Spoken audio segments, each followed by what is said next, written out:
नमस्कार दोस्तों, एक और नई कहानी में आपका स्वागत है। दोस्तों, जब किसी की शादी होती है तो काम के सिलसिले में पति बाहर रहने लग जाते हैं और कई महीनों तक घर नहीं आते और उनकी पत्नियां कहीं और प्यार ढूंढने लग जाती है। फिर वह घर पर ही किसी और के बाहर के साथ सदस्य के साथ संबंध बना लेती है और वैसे तो यह आम सी बात है और बहुतों की ज़िंदगी आपसी समझ की कमी से कुछ इसी तरह की हो जाती है और अलगाव बढ़ जाता है। फिर उनकी ज़िंदगी में कोई और आ जाता है तो दुनिया महक उठती है, रंगीन हो जाती है।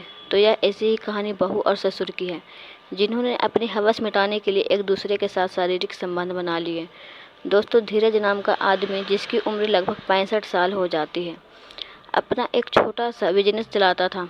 22 साल की उम्र में शादी के बाद धीरज की ज़िंदगी बहुत ही खूबसूरत रही थी। ऐसा लगता था कि जैसे यह रोमांस भरी ज़िंदगी यूं ही गुजरती रहेगी।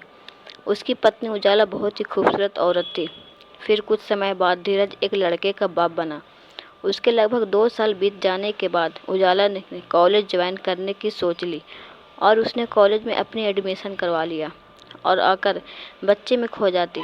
उजाला धीरे धीरे धीरज से दूर होती जा रही थी। उसे प्यार करना चाहता था या उसके साथ संबंध बनाने की कोशिश करता तो उजाला बहाना करके टाल देती थी।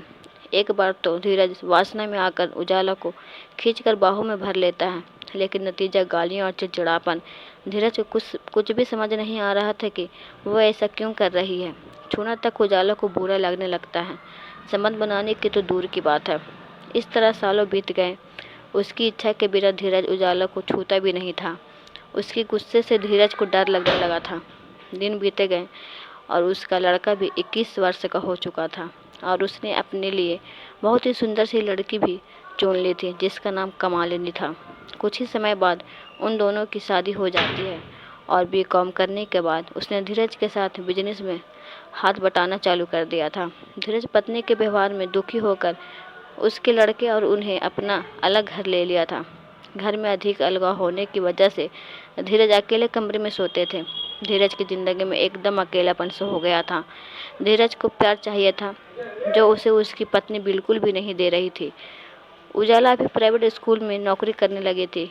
उसकी अपनी सहेलियां और दोस्त बन गए थे। तब से एक स्कूल टीचर के साथ उसकी अफवाह उड़ने लगी थी।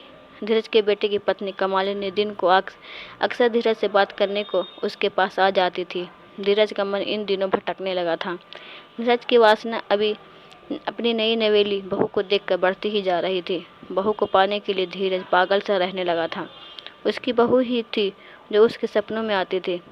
वही धीरे धीरे धीरज के मन में छाने लगी थी।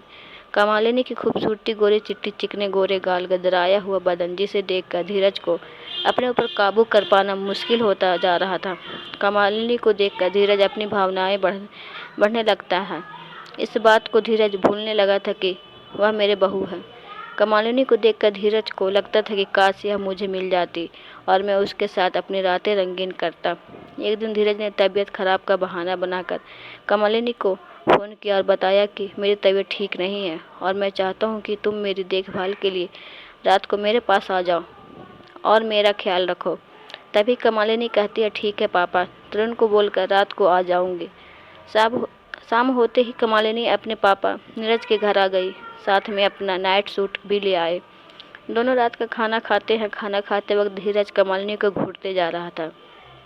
कमालिनी ने जो नाइट सूट पहन रखा था उसमें से धीरज को कुछ कोमल अंग दिखाई दे रहे थे, जिसे देखकर धीरज के अंदर आग लग जाती है। समझ चुकी थी कि पापा के मन में क्या चल रहा है और वह अपने ससुर को रोकने के बजाय अपने ससुर का साथ देने लग जाती है। धीरज जब भी कमालिनी को घूरते हुए देखता तो वह मुस्कुरा देती, जिससे धीरज को हरी झंडी मिल गई थी और वह समझ गया था कि कमालिनी भी यही चाहती है। धीरज सोचता है कि शायद तरुण कमालिनी की वासना को अभी तक शांत नहीं किया है। बहू कहती है, पापा, मम्मी से दूर रहते हुए कितना समय हो गया। धीरज कहता है कि बेटी, यही करीब 15-16 साल हो चुके हैं। तभी बहू कहती है, क्या इतना समय साथ भी नहीं सोए। धीरज कहता है कि साथ सोने की तो बात कर रही है, तब से लेकर आज तक हाथ भी नहीं लगाया। कमालिनी पूछती है, पापा, कभी कोई इच्छा नहीं होती है क्या। धीरज कहता है, होती तो है, पर क्या कर सकता हूँ। उजाला को होने पर गंदी गालियाँ देती है। नहीं कहती, बाबा, प्यार की मारी औरतें तो बहुत है, चलो छोड़ो, अब आराम कर लो, अभी तो उसे आने में 1 घंटा बाकी है। एक बात कहूँ पापा जी, आपका बेटा तो मुझे घास ही नहीं डालता है, वह भी मेरे साथ ऐसे ही करता है, कमलिनी ने दुखी मन से कहा। धीरज कहते हैं कि ऐसे ही कमी नहीं होती पापा जी, मेरे मन को इतनी इच्छा होती है कि मैं क्या बताऊं आपको। दोनों धीरज कमलिनी प्यार के भूखे प्यासे थे और दोनों एक दूसरे में समा जाना चाहते थे और अपनी वासना की आग को ठंडा करना चाहते थे।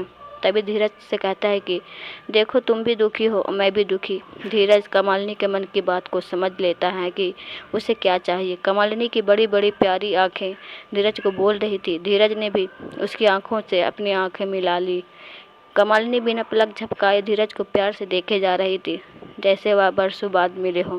दोनों की बात की वो ज्वाला जोरों पर भड़क रही थी। कमलिनी ने अपने पापा को जोर से गले लगा लिया और फिर तो बहू ही बोली, प्लीज़ अपने बेडरूम में। धीरज ने धीरे से हटा और काम ही नहीं, धीरज हाथ पकड़ा और कमरे में ले गए। कमलिनी कहने लगी, आप संग छोड़ो और आज अपने मन की प्यास बुझाओ, आज मेरी तमन्ना पूरी कर दो।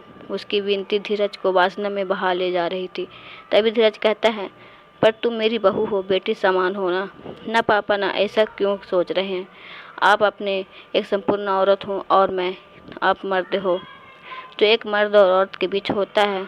बहू पूरी तरह से वासना में डूब चुकी थी। कमलिनी सोचती है, न जाने ऐसा मौका मिले या न मिले।